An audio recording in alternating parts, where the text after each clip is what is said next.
నమస్కారం. Welcome to BRK. నేను మీ స్వీయ వర్మ. ఈరోజు మనతో పాటు స్టూడియోలో ఉన్నారు అడ్వకేట్ ఆదిత్య మల్లెలా గారు. Immigration and law consultant. నమస్కారం ఆదిత్య నమస్తే గారు. అండి. హలో. హాయ్ అండి. ఎలా ఉన్నారు మీరు? బాగున్నాను ఆదిత్య గారు. మీరెలా ఉన్నారు? వెరీ గుడ్ అండి. Thank you for asking. Thank you అండి. బాగున్నాను ఆదిత్య గారు. ఆదిత్య గారు I-140 ఇష్యూ అయిన తర్వాత జాబ్ మారొచ్చా అండి? అసలు గ్రీన్ కార్డ్ రావటానికి ఎంత టైం పడుతుంది I-140 ఇష్యూ అయిన తర్వాత? సో, మంచి క్వెషన్ అడిగారు. సో, I-140 అప్రూవ్ అవ్వటం అనేది very important thing. So, yes. US ఎళ్ళాక. ఎందుకు అంటే లెట్స్ సే మనం ఒక ఎంప్లాయర్‌తో వర్క్ చేస్తున్నాం అనుకోండి. If we let's say if we lose our job, మనం డెఫినెట్‌గా ఏంటంటే we need to exit US అనమాట. ఆర్ ఎల్స్ మనకున్న డ్యూరేషన్ సర్టెన్ అమౌంట్ ఆఫ్ డ్యూరేషన్‌లో we need to find another job. Okay.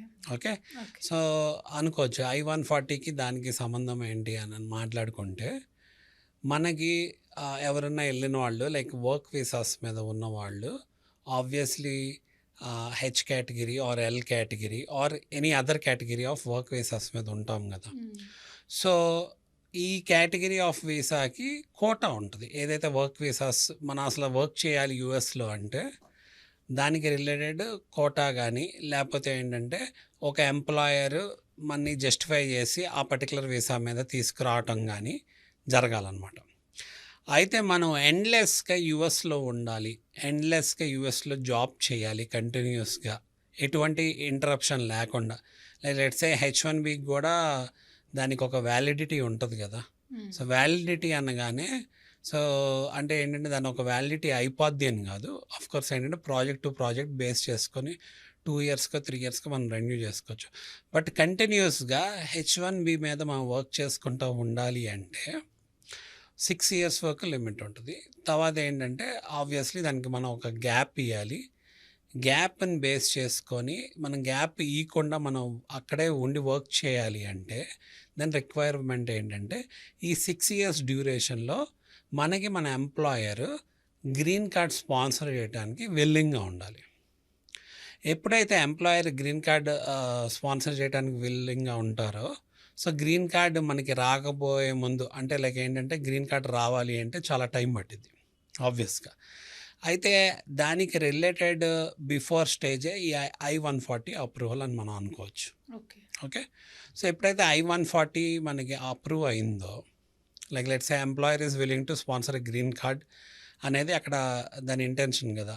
I-140 approve అయినప్పుడు మనకి ఏమైంది అంటే మన ఎండ్లెస్గా అంటే మాకు గ్రీన్ కార్డ్ ఇంకా రావాలి, గ్రీన్ కార్డ్ ప్రాసెసింగ్లో ఉంది, రావటానికి టైం పట్టిద్ది కాబట్టి మాకు ఆల్రెడీ మా ప్రయారిటీ డేట్స్ I-140 అప్రూవల్స్ అలానే లెట్స్ సే అడ్జస్ట్మెంట్ ఆఫ్ స్టేటస్కి రిలేటెడ్ పిటిషన్స్ ఫైల్ చేసి ఉన్నాం కాబట్టి మేము ఎండ్లెస్గా ఇక్కడ యూఎస్లో ఉండి వర్క్ చేసుకుంటున్నాము అనేది అక్కడ కన్వే అయ్యిద్ది అనమాట. ఓకే. సో, I-140 యొక్క ఇంపార్టెన్స్ ఆ అప్రూవల్ అనేది అందుకని వెరీ ఇంపార్టెంట్. అయితే ఎప్పుడైతే I-140 అప్రూవ్ అయ్యి మనకి గ్రీన్ కార్డ్కి ఒక ప్రయారిటీ డేట్ అనేది సెట్ అయిందనుకోండి.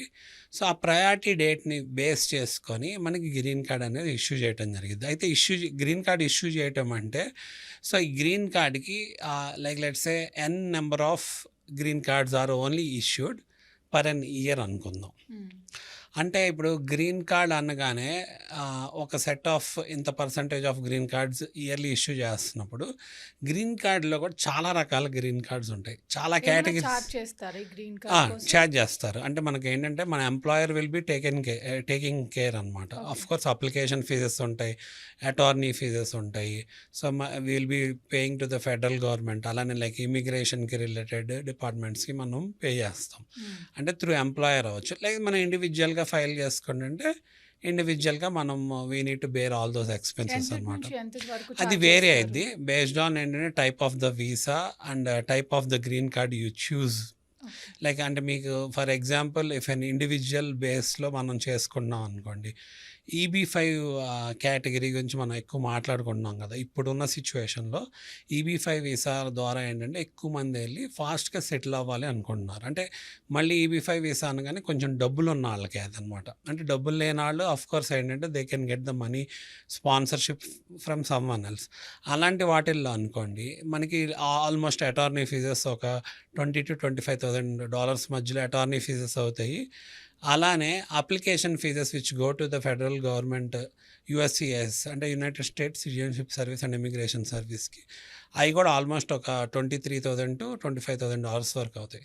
అలా ఆఫ్‌కోర్స్ ఏంటంటే మన ఎంప్లాయర్ చేసే వాటి దగ్గర ఏంటంటే మన కేటగిరీ వర్క్ వీసా కేటగిరీకి రిలేటెడ్ కాబట్టి అంత ఉండకపోవచ్చు. అంటే ఈబీ5 అనేది కొంచెం it's a advance premium range అనుకుందాం. ఎందుకంటే అది speedy way to get a green card కాబట్టి. ఓకే. సో ఇదేంటంటే ఫ్యూ థౌజండ్స్‌లో ఉంటాయి ఆబ్వియస్‌గా.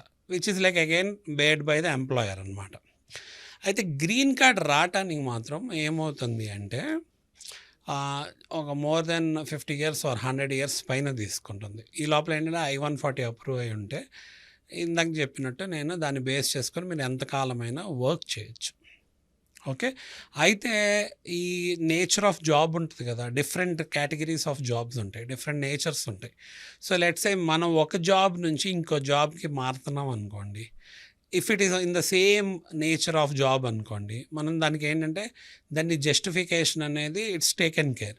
ఒకవేళ ఒక ఫీల్డ్ నుంచి వేరే ఫీల్డ్‌కి మారుతున్నాము అంటే మనం అంటే మనకి స్పాన్సర్ చేసిన కేటగిరీ ఆహ్, ఇది వేరైద్ది గదా! వేరుంటది కాబట్టి దాన్ని పోర్ట్ చేసుకుంటాం. అంటే ప్రయారిటీ డేట్‌ని పోర్టబిలిటీ మనం చేసుకుంటాం. అంటే మన ఒక ప్రయారిటీ డేట్ లాక్డ్‌ఇన్‌ది ఏదైతే ఉందో కొన్ని కేసెస్‌లో అది క్యాన్సిల్ అయిపోయి మళ్ళీ మనం ఫ్రెష్‌గా ఇంకో ప్రయారిటీ డేట్ ఇచ్చే సిట్యుయేషన్. అంటే మనకింకా అనుకున్న దానికంటే లేట్ అయ్యే అవకాశం ఉందనమాట. థ్యాంక్ యూ ఆదిత్య గారు. థ్యాంక్ యూ అండి.